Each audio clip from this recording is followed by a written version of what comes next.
à tous, c'est Bébé Ocho, j'espère que vous allez bien. Aujourd'hui un tag qui date un petit peu mais j'avais trop envie de le faire.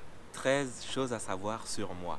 Pourquoi 13 et pas 10? Ne me demandez pas, je sais pas. Avant de commencer, je vais quand même faire une petite annonce à propos de la chaîne. Dans les jours et les semaines à venir, je vais tester quelques concepts pour voir ce qui me correspond le mieux.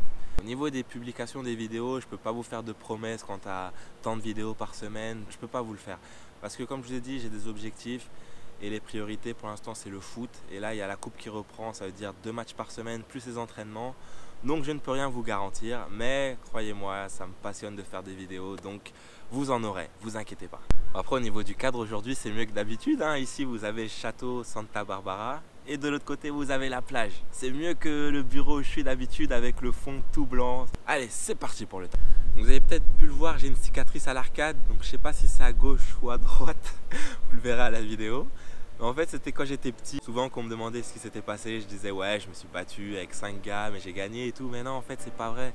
La vérité c'est que je faisais du vélo et en y repensant ça me fait rire. Il y avait un long mur et il y avait un petit trou de à peu près 5 mètres dans le mur, il y avait des gars qui jouaient au foot au-dessus et comme par hasard au moment où je passe devant le trou, il y a un gars, je sais pas comment il a tiré, il a dû rater son dégagement. Mais il a tiré sur ma roue et je me suis complètement ramassé. Je suis tombé sur l'arcade et après bon j'ai plus trop de souvenirs de ce qui s'est passé après, mais je me souviens il y avait beaucoup de sang, oh là là c'était horrible. Ensuite il ne faut surtout pas aller faire les courses avec moi, c'est pire que d'aller faire du shopping avec une fille. Parce que je passe mon temps à regarder la composition de tous les produits, toutes les étiquettes. À force, tu finis même par les retenir par cœur. À chacun ses passions. Autant j'aimais pas du tout l'école, mais il faut savoir que j'étais grave fort à l'école. Déjà, le gars, il a eu son bac ES avec la mention bien. Après, j'ai réussi à rentrer à Dauphine. D'ailleurs, je vous raconterai cette histoire-là dans une des prochaines vidéos. Je pense que ça peut vous intéresser. Mais malheureusement ça me plaisait pas, j'avais d'autres objectifs dans la vie, d'autres choses que j'avais envie d'expérimenter. Ensuite il faut savoir que je pense être l'un des joueurs qui a pris sa retraite du football le plus jeune. Parce que je crois que c'était après la finale en 2011 ou 2012 qu'on avait gagné la Coupe du Val d'Oise. Je sais pas ce qui m'était passé par la tête, après la finale je me suis dit bon bah allez je vais arrêter sur ça.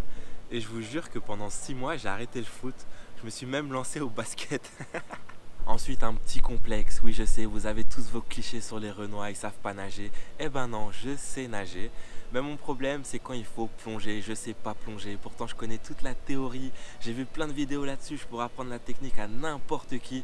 Mais quand c'est moi qui suis sur le plongeoir et c'est le moment fatidique où il faut plonger, c'est tout moche. En plus je me fais mal, ah là là, il faut vraiment que j'apprenne la technique parce que là c'est pas pro ça les gars. Souvent on me dit ouais comment tu fais pour avoir les 2 pieds au foot? Bah, je vais vous expliquer, c'est tout bête. Mais donc déjà quand j'étais jeune, j'étais gaucher. Toute ma jeunesse, j'ai joué arrière gauche jusqu'au collège en 3e où j'ai eu un petit problème à la cheville, j'avais un plâtre. Et à la cour, bah oui, on en a fait des bêtises, j'en ai fait plein, j'en referai encore plein. Et je joue au foot sur le plâtre. Bon, je sais que ma mère elle va voir cette vidéo, elle savait pas, donc désolé. Et donc j'ai joué sur le plâtre, tu sais, tu sentais rien, je courais dessus, etc.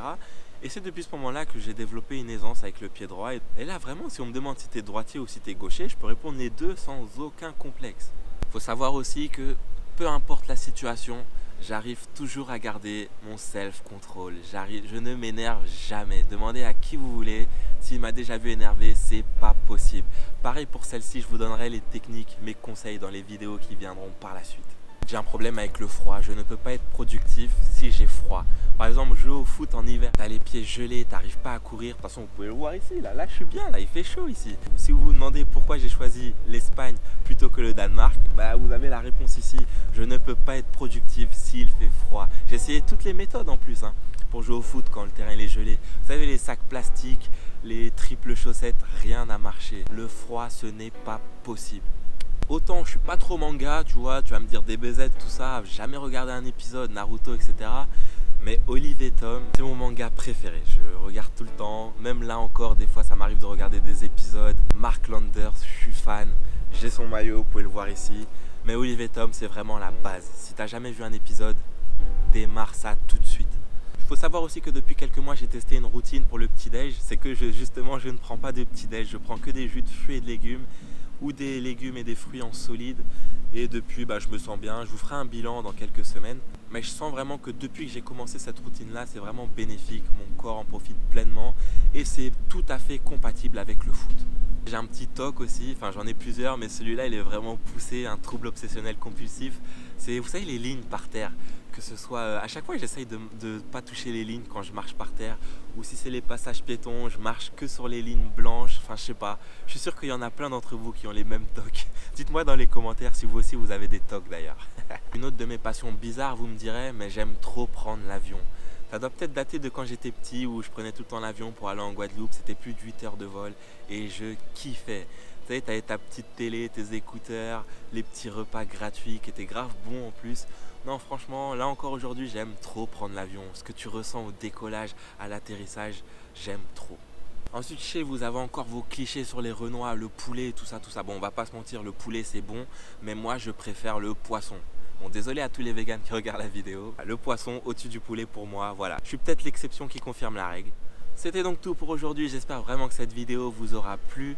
Jouez le jeu vous aussi et mettez-moi une chose à savoir sur vous dans les commentaires. Mettez aussi un pouce bleu si la vidéo vous a plu. N'hésitez pas à vous abonner si vous voulez suivre l'aventure avec moi ici en Espagne. Je vous remercie et je vous dis à très bientôt.